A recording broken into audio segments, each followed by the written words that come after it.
dans la société, mais en insistant toujours sur la stabilité interne et l'unité entre tous les Congolais, quelles que soient les différences. Aussi, comme vous venez de le voir, nous venons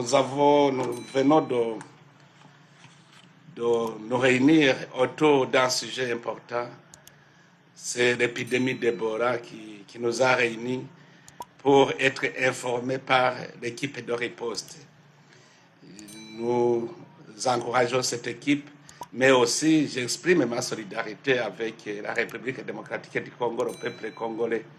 Cette maladie, il ne faut pas la traiter sans avoir confiance à la science. L'exemple que je donne, c'est le Burundi n'a pas fermé les frontières, mais le Burundi n'a jamais été affecté parce que nous devons prendre des mesures de préparation, de prévention et en collaboration avec les organes de l'État de la République démocratique du Congo, nous essayons toujours de maîtriser. C'est pour cela que je voudrais saisir cette occasion aussi à appeler tous les États, surtout africains, d'être solidaires et aussi au monde entier d'être solidaires, plutôt de nous enfermer. Il faut être solidaires et gérer ensemble cette épidémie qui n'est pas une épidémie qui peut faire peur comme Covid-19. Donc, j'appelle tous les États à ne pas fermer les frontières, mais plutôt à être solidaires en traitant cette maladie ensemble. Sur les questions de l'intégration économique régionale, on a discuté aussi sur comment nous devons renforcer l'intégration régionale. Et je me suis réjoui d'entendre que mon frère voudrait proposer la tenue de la Troïka, de la conférence internationale sur la région de Grand Lac, pour ensemble étudier comment ramener la stabilité dans notre région. Si les questions des réfugiés, moi je considère que les réfugiés congolais qui sont au Burundi ne peuvent pas être considérés comme des réfugiés, ce sont des déplacés, parce que ce sont des personnes qui ont fui l'attaque de l'ennemi et toujours ils sont aux aguets pour retourner. Ils n'ont pas fui le pays, ils ont fui la guerre. C'est pour cela que le Burundi a mobilisé tous les acteurs humanitaires, les associations et d'autres organisations privées pour aussi contribuer à assister ces déplacés congolais qui sont au Burundi. Aussi, je profite de cette occasion à inviter aussi les acteurs privés, les associations, les opérateurs économiques à toujours penser à l'assistance de nos frères qui sont dans des cas des réfugiés. Enfin, je voudrais terminer en réitérant mon appel pour la paix, la stabilité durable dans notre région. Le Burundi reste toujours aux côtés des Congolais et nous espérons que la paix reviendra pour nous engager dans des activités de développement socio-économique. Ensemble, tout est possible. Ensemble, les Burundais et les Congolais, nous allons gagner le pari et nos pays seront des pays stables. Merci beaucoup. Merci. Excellence, M. Félix Antoine Tshisekedi, président de la République démocratique du Congo, chef de l'État. Vous avez accueilli votre homologue Évariste Ndayishimiye pour une visite d'État de 48 heures en République démocratique du Congo. À cet effet, vous avez déployé une intense activité. Pouvez-vous faire le point au terme de son séjour en RDC, Monsieur le Président? Monsieur le Président, mon cher frère, j'ai été particulièrement heureux de vous accueillir pendant ces 2 jours ici à Kinshasa, ainsi que la première dame du Burundi, Madame Angeline Ndayishimiye, et toute votre délégation. Mesdames et messieurs de la presse, la présence du président Ndayishimiye en République démocratique du Congo à l'occasion de cette visite d'État témoigne de l'excellence des relations d'amitié, de fraternité et de coopération qui unissent nos deux pays et nos deux peuples. La République démocratique du Congo et la République du Burundi partagent bien plus qu'une frontière. Nous partageons une histoire, une géographie, des liens humains, des intérêts communs et surtout une même aspiration à faire de la région des Grands Lacs un espace de paix, de stabilité, de développement et de prospérité partagée. Au cours des différents échanges que nous avons eus, nous avons procédé à un examen approfondi de l'état de nos relations bilatérales ainsi que des principaux défis et opportunités auxquels nos deux pays, notre sous-région et notre continent sont confrontés. Nos échanges ont été francs, sincères, fraternels, constructifs et empreints d'une convergence de vues sur l'essentiel, la nécessité de consolider la paix, de renforcer la sécurité, d'intensifier la coopération économique et de bâtir avec responsabilité un avenir commun pour nos peuples. Nous avons réaffirmé notre volonté commune de donner une impulsion nouvelle à la coopération entre la République démocratique du Congo et la République du Burundi, notamment dans les domaines politiques, diplomatiques, sécuritaires, économiques, culturels, humanitaires et sociaux. À cet égard, nous avons convenu de tenir au mois de septembre prochain à Bujumbura la commission mixte permanente de coopération entre nos deux pays. Cette session devra permettre d'approfondir davantage notre coopération économique et commerciale, notamment par la mise en place d'un cadre juridique et institutionnel adapté, incluant la création d'une chambre de commerce conjointe.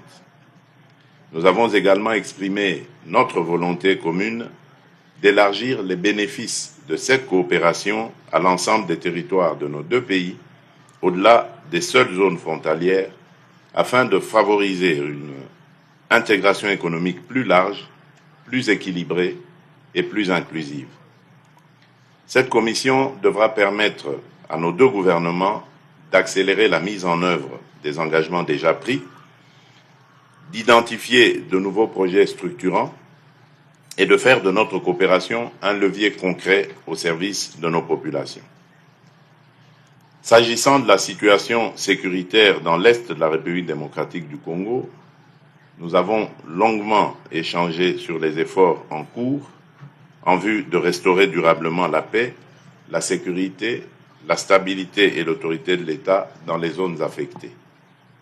J'ai réaffirmé devant mon frère, le président Ndayishimiye, l'engagement constant de la République démocratique du Congo en faveur d'une paix juste, durable et vérifiable.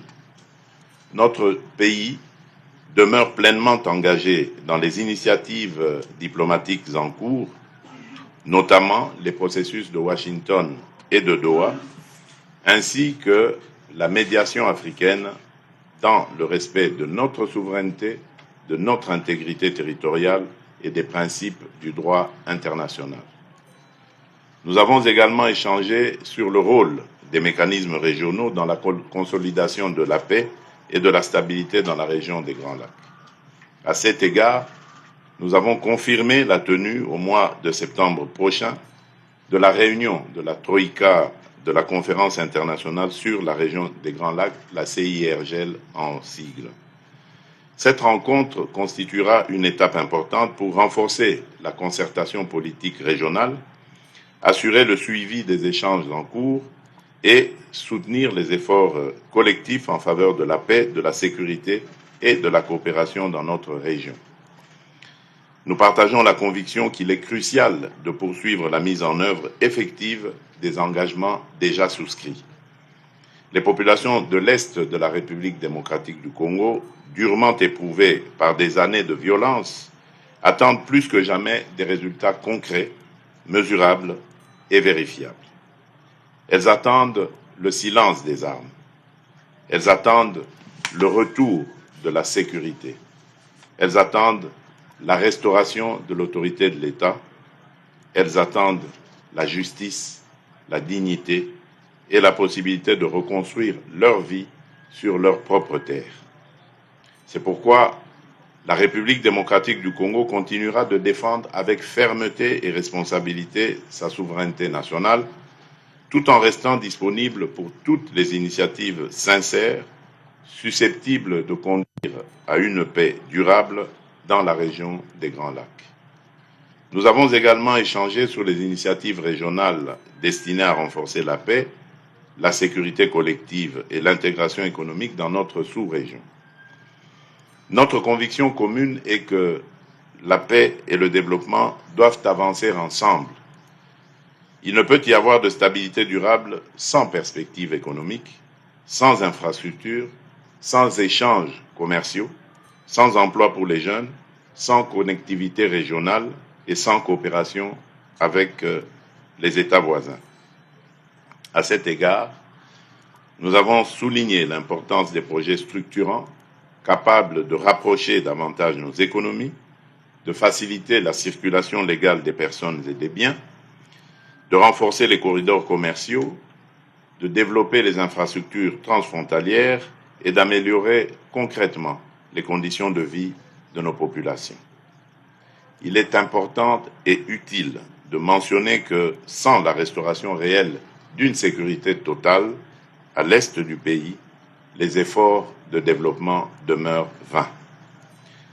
Nous avons également abordé la question des réfugiés ou des déplacés, qui demeure une préoccupation humanitaire majeure pour nos deux pays. Je voudrais saluer les résultats récents de la récente réunion de la commission tripartite entre la République démocratique du Congo, la République du Burundi et le Haut Commissariat des Nations Unies pour les réfugiés tenu à Kinshasa. Cette réunion a permis de réaffirmer notre engagement commun en faveur de solutions durables, fondées sur le retour volontaire, sûr, digne et organisé des déplacés, ainsi que sur leur réintégration durable dans leur communauté d'origine. Au nom du peuple congolais, je tiens à exprimer ma profonde gratitude au peuple et au gouvernement burundais pour l'accueil, la solidarité et l'hospitalité dont bénéficient depuis plusieurs années nos compatriotes réfugiés au Burundi. Ce geste honore le Burundi. Il honore aussi l'idéal africain de fraternité et de responsabilité partagée, de solidarité aussi dans l'épreuve. Je veux également rappeler que la République démocratique du Congo accueille elle aussi des ressortissants burundais sur son territoire dans le même esprit d'humanité, de respect et de coopération.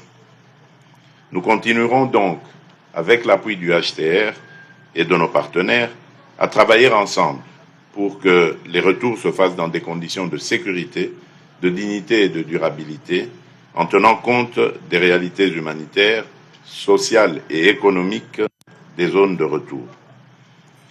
Nous avons également abordé les défis sanitaires auxquels notre région est confrontée, en particulier l'épidémie de la maladie à virus Ebola, causée par la souche Bundibugyo, qui affecte actuellement certaines provinces de l'Est de la République démocratique du Congo. J'ai partagé avec mon frère, le président Évariste Ndayishimiye, les efforts importants déployés par notre pays pour contenir cette épidémie grâce à la mobilisation des autorités sanitaires, des communautés locales et de nos partenaires nationaux, africains et internationaux. Nous avons souligné ensemble que les menaces sanitaires ignorent les frontières et qu'elles appellent une coopération régionale renforcée, fondée sur la prévention, la surveillance épidémiologique et l'échange rapide d'informations. À cet égard, la réunion tenue ce jour avec la Task Force nationale de lutte contre Ebola a permis de présenter à mon frère, son Excellence, Monsieur le Président Évariste Ndayishimiye, et un état des lieux complet à date de la situation épidémiologique ainsi que des mesures de riposte engagées par notre pays. Nous avons réaffirmé les défis sanitaires auxquels l'Afrique est confrontée. Nous avons réaffirmé que les défis sanitaires auxquels l'Afrique est confrontée appellent une solidarité accrue entre les États, une coopération régionale renforcée et une mobilisation continue des mécanismes continentaux de prévention, d'alerte et de réponse aux urgences sanitaires. La protection de la santé de nos populations demeure un impératif collectif et un pilier essentiel de la stabilité et du développement durable de notre continent. Je voudrais aussi par la même occasion annoncer ici ma descente très prochaine dans la province de l'Ituri justement donc sur les lieux même de l'épidémie pour faire le suivi personnellement. Mon engagement est total, vous pouvez donc, comme vous pouvez l'imaginer. La République démocratique du Congo demeure convaincue que la sécurité sanitaire constitue aujourd'hui un élément essentiel de la stabilité, de la résilience et du développement durable de notre continent. Nos discussions ont également porté sur des perspectives de coopération dans les domaines des infrastructures, de l'énergie, des ressources minérales, de l'agriculture, de la formation, de l'éducation, de la culture et de la jeunesse. Nous avons convenu que la coopération entre nos deux pays doit davantage se traduire par des projets concrets, visibles et utiles. En sa qualité de président en exercice de l'Union africaine, le président Évariste Ndayishimiye m'a également fait part de ses priorités pour notre continent. Nous avons réaffirmé ensemble notre attachement commun aux solutions africaines aux problèmes africains, à ce principe-là donc, dans le respect de la souveraineté des États, de l'intégrité territoriale, de la non-ingérence, du bon voisinage et des principes consacrés à la Charte des Nations Unies et à l'acte constitutif de l'Union africaine. L'Afrique traverse une période charnière. Notre continent doit faire face à des défis sécuritaires complexes, à des crises humanitaires persistantes, aux effets du changement climatique, aux pressions économiques mondiales, mais aussi aux attentes immenses de notre jeunesse. Face à ces défis, l'Afrique doit parler avec davantage de cohérence, agir avec davantage de solidarité et défendre avec davantage de fermeté ses intérêts stratégiques. Dans cet esprit, j'ai eu l'honneur d'inviter mon frère, le président Évariste Ndayishimiye, à prendre part à la réunion de haut niveau que je présiderai très prochainement au Conseil de sécurité des Nations Unies, à l'occasion évidemment de la présidence de ce Conseil par la République démocratique du Congo, au mois de juillet donc, et qui portera sur les liens entre les ressources naturelles, la paix, la sécurité et le développement durable. Cette thématique est essentielle pour notre pays, pour la région des Grands Lacs et pour l'ensemble du continent africain. Nos ressources naturelles doivent cesser d'être un facteur de convoitise, de prédation, d'instabilité et de conflit. Elles doivent devenir un levier de paix, de développement, de souveraineté économique, de transformation industrielle et de prospérité partagée. Je suis convaincu que la contribution du président Ndayishimiye, en sa qualité de président de la République du Burundi et de président en exercice de l'Union africaine, enrichira utilement cette réflexion au service de notre continent. Monsieur le Président, je voudrais vous remercier pour la qualité de nos échanges, pour votre engagement personnel en faveur de la paix, ainsi que pour votre attachement constant au renforcement des relations entre la République démocratique du Congo et la République du Burundi. La République démocratique du Congo demeure résolument engagée à travailler avec la République du Burundi pour bâtir une région des Grands Lacs pacifique, stable, intégrée, prospère et tournée vers l'avenir. Je vous remercie. Monsieur le Président, je vous remercie. Merci.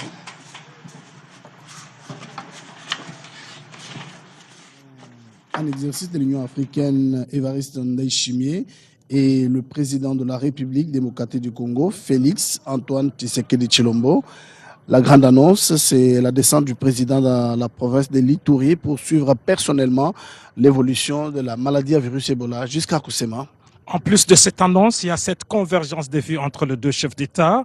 Le président Évariste Ndayishimiye, qui s'est exprimé en premier, a dit que cette rencontre procède au renforcement des relations bilatérales. Il a renouvelé son engagement politique, social et humanitaire envers la République démocratique du Congo. Il a confirmé, comme l'a fait aussi le président Félix Tshisekedi, la relance du mécanisme de concertation, et les deux chefs d'État ont annoncé la tenue prochaine de la réunion mixte à Bujumbura, après celle de Kinshasa il y a quelques mois. Les deux chefs d'État ont parlé également de l'organisation de la réunion de la Troïka, toujours au mois de septembre. Et un autre point important, c'est celui relatif sur la paix et la sécurité. Les deux chefs d'État ont procédé à une évaluation approfondie et le président Ndayishimiye a exprimé tout son soutien aux efforts diplomatiques dans la sous-région. Il reste convaincu que la résolution passe par une approche globale et intégrée. Fin de citation. Alors, face aux menaces des troupes terroristes, les Burundis estiment nécessaire de poursuivre la mutualisation des efforts dans la sous-région. En clair, il veut dire que les forces armées burundaises restent engagées aux côtés d'eux et FARDC. Il a soutenu également tout le processus de médiation. Alors, en ce qui concerne la maladie à virus Ebola, l'hôte de marque vient de dire qu'il exprime toute sa solidarité à l'endroit de la République démocratique du Congo. C'est une maladie qu'il ne faut pas traiter sans faire confiance à la science. Et il a lancé un appel au monde entier et à l'Afrique de ne pas fermer les barrières à la République démocratique du Congo. Il a renouvelé cet appel. Il a donné même l'exemple de son pays qui n'a pas fermé ses frontières, mais qui a développé un mécanisme de protection. Au sujet des réfugiés, lui préfère ne pas parler de réfugiés parce que ces Congolais n'ont pas fui leur pays, mais seulement ils ont fui la guerre. Le président Félix Tshisekedi, lui, est également revenu avec les mêmes mots. Il a réaffirmé la volonté commune dans plusieurs domaines, dans les domaines de la diplomatie, de la sécurité, de l'économie et dans les secteurs humanitaires. Il a donné la date de la commission mixte, comme on l'a dit, c'est au mois de septembre. Sur la situation sécuritaire, c'est le même engagement entre les deux chefs d'État. Il a parlé aussi de la Troïka. Voilà ce que nous pouvons faire. Et puisque nous sommes encore ici, parmi les personnalités qui ont participé à cette réunion de ce matin figure Dr Jean Kaseya. Il est président de CDC Africa. Il a fait les déplacements à la dernière minute pour pouvoir justement participer à cette importante réunion. Docteur Jean Kaseya, bonjour et bienvenue encore une fois à Kinshasa, votre pays, votre ville. Merci beaucoup et j'ai été heureux d'être là et de participer à cette réunion de haut niveau. Alors, vous avez fait l'évaluation de la situation. Vous qui coordonnez les actions au niveau africain, la population veut savoir est-ce qu'il y a lieu d'espérer? Oui, il y a lieu d'espérer puisque d'abord il y a un engagement politique de très haut niveau et comme le président l'a dit aujourd'hui, il compte faire une descente en Ituri on ne peut pas avoir un engagement aussi fort que ça. Deuxièmement, il y a les financements que le gouvernement donne qui couvrent déjà 20% de la réponse. Troisièmement, il y a les côtés techniques. On voit le ministre avec professeur Mouyembe et tous les dispositifs en place. C'est vrai qu'aujourd'hui, les grands challenges, c'est au niveau humanitaire, puisque nous avons une grande population qui se trouve dans des camps, qui n'a pas accès à des soins appropriés. Il y a aussi un problème qui est au niveau des prises en charge des cas. Mais je pense qu'il y a lieu d'espérer, surtout si les moyens sont mis à la disposition des équipes qui répondent à cela.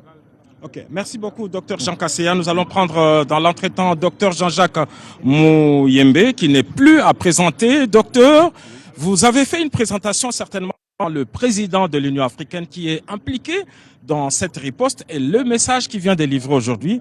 Il appelle le monde entier à ouvrir les frontières à la République démocratique du Congo. Il a donné l'exemple de son propre pays. Vous, en tant que spécialiste, quel commentaire vous faites de ce message lancé par le président en exercice de l'Union africaine?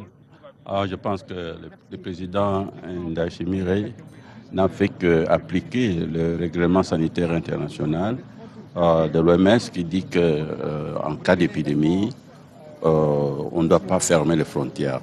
Au contraire, quand vous fermez les frontières, vous empêchez même l'aide pour arriver à l'épicentre, n'est-ce pas, de l'épidémie, pour arriver dans le pays qui est touché. Et donc, nous devons ouvrir les frontières, être solidaires et se faire entendre entre nous pour que les choses marchent très bien. Je pense que c'est une bonne idée, c'est un message important pour tous les pays. Alors, par votre expérience de la gestion de 16 précédentes épidémies, dites-nous, qu'est-ce qui devrait faire au niveau de frontières lorsqu'elles restent ouvertes?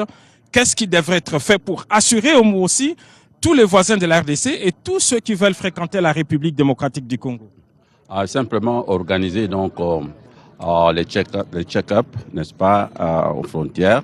Et donc, la maladie c'est traduit par de la fièvre, etc. Donc, à la frontière, vous prenez la température du voyageur. Si la fièvre, quelque chose comme ça, on le retient. S'il n'a pas de fièvre, il passe. Donc, c'est très facile à contrôler, simplement par la prise de température à la frontière.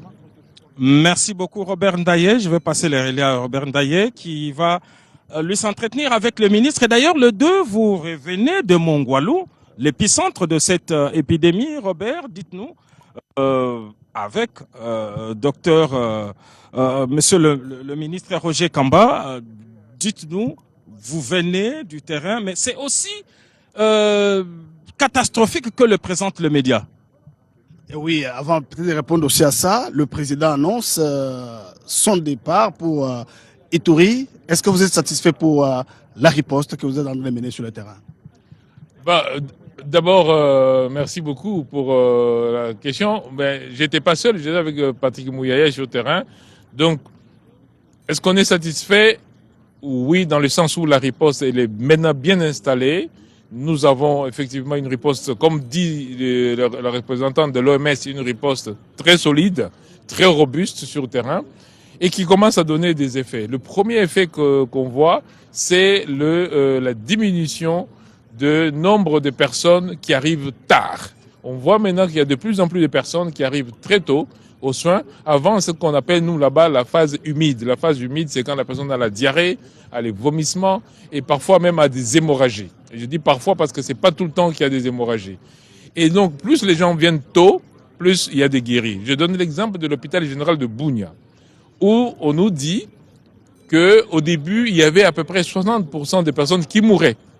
Maintenant, on est autour de 13% des personnes qui meurent à l'hôpital. Juste parce que les gens viennent tôt. Et donc, on voit que la sensibilisation commence à porter des fruits. On voit que la mobilisation communautaire commence à porter des fruits.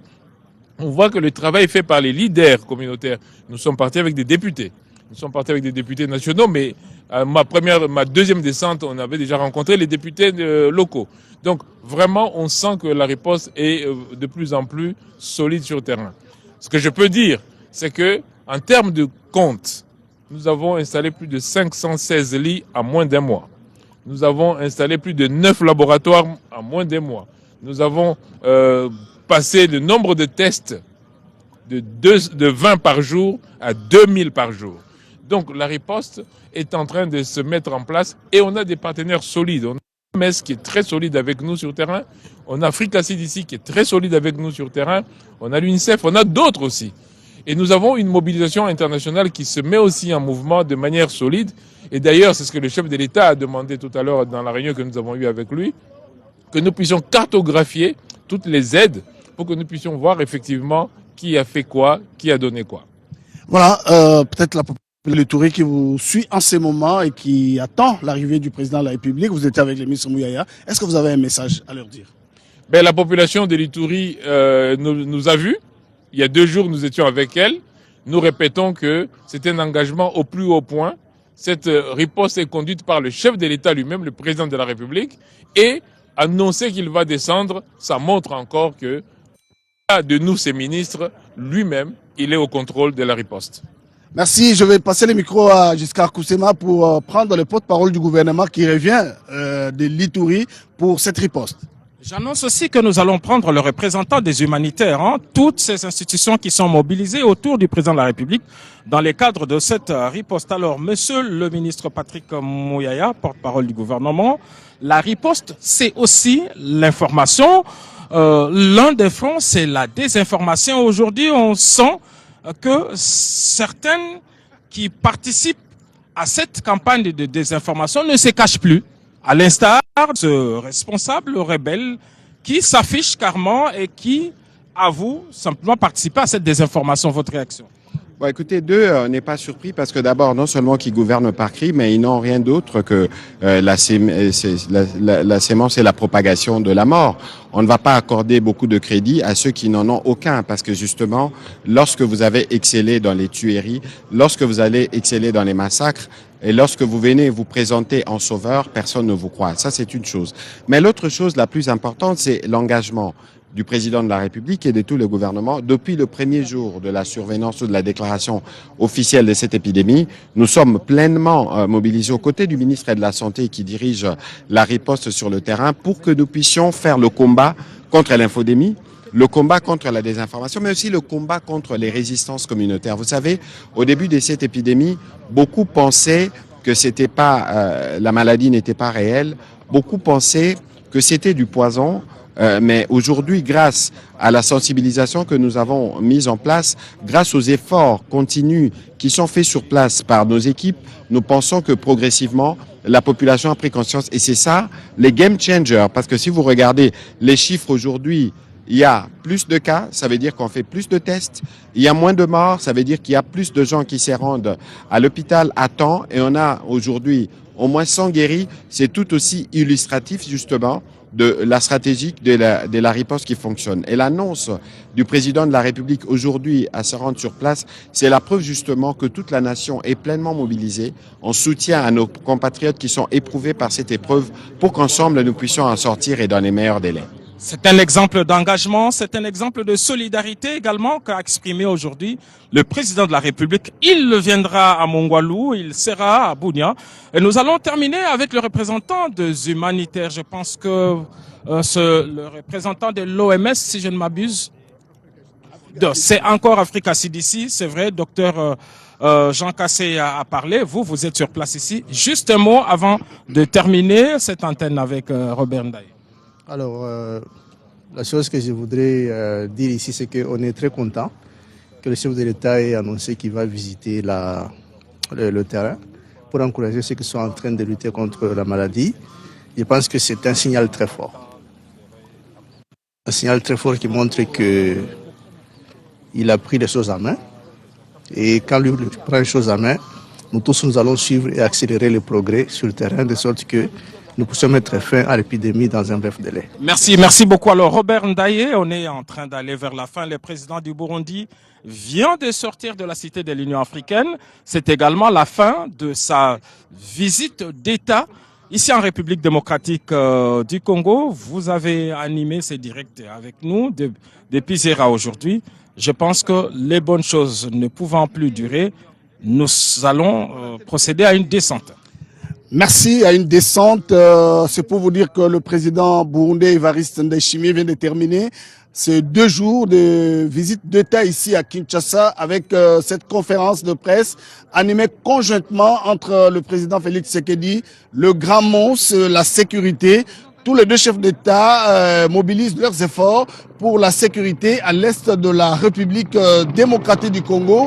Mais aussi la grande annonce aussi, c'est que l'Union africaine est très engagée pour la riposte contre la maladie à virus Ebola.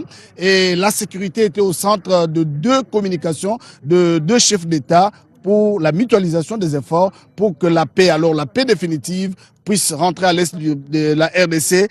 Thérèse, nyonso esili sikoyo nini okolobela baoyo balanda biso. Tokangi bisaka pona mokolo malelo bandeko batali ya RTNC uto mokolo malobi RDC eyambaki mopaya walokumu to mokamba ekolo ya Burundi Evariste Ndayishimiye pe molongani waye bango bayaki po ya ko yana na Libiangi e bapesaki bango na Félix Tshisekedi Tshilombo to mokamba ekolo Congo démocratique bongo balobeli nini ya tina kimia bokengi bokolongono bwanzoto pe lisusu boyokani na misala miike kasi bokoyeba ete Union africaine sanga bikolo bi Afrika bitelemi po akobunisa bokono bwa Ebola ezali kotungisa ekolo Congo démocratique na bokasi bonso bango baliki ete botombwami bokolongono bwanzoto elamu pe kimia ekoyingela solo ekolo Congo démocratique sombele suka bisanga boloba suka bingwele Wivine Njate na Kikongo eti kosela sikoyo makambo nyonso. Matunu mingi mpamba vebe tumandaka mbote betu mikisa sukisa mbote na masolo na ba vukisaka ba na mfumu ya insi ya Burundi na kutubila penza mingi mambu ya balukanu samno kutombola ba insi zole na mitela mingi kutombola bimvwama pe kutani na mingi penza esta insi na beto na kumanga mambu ya kimbefo ya Ebola kile mose ba mikusa telemina ya penza yao samuti ya mbara ya mfumu ya insi Felix Antoine Tshisekedi Tshilombo mikusa zabisati na bilumbu ke kwisa ani mosi fana sala nzitiro na kizunga Ituri samno landila pe kuzaba na ndambu ya mfumu ya insi ya Burundi meza bisati bafana kanga ndiluve mpamba ve bafana telemina penza kimbefu Ebola pe meza bisati bantu ya kutinaka mvita na Burundi bakile batinaka samuti mvita kumona awa na insi tebeto kam bakifana tena ba mbote samna kubongisa luzingu na ba na bilumbu ke kwisa ba mambu nusa kusta lutila mbote. Merci beaucoup à la grande équipe de la réalisation, Papingi Namao, René Ngwangu et tous les caméramans professionnels de la RTNC qui ont aidé à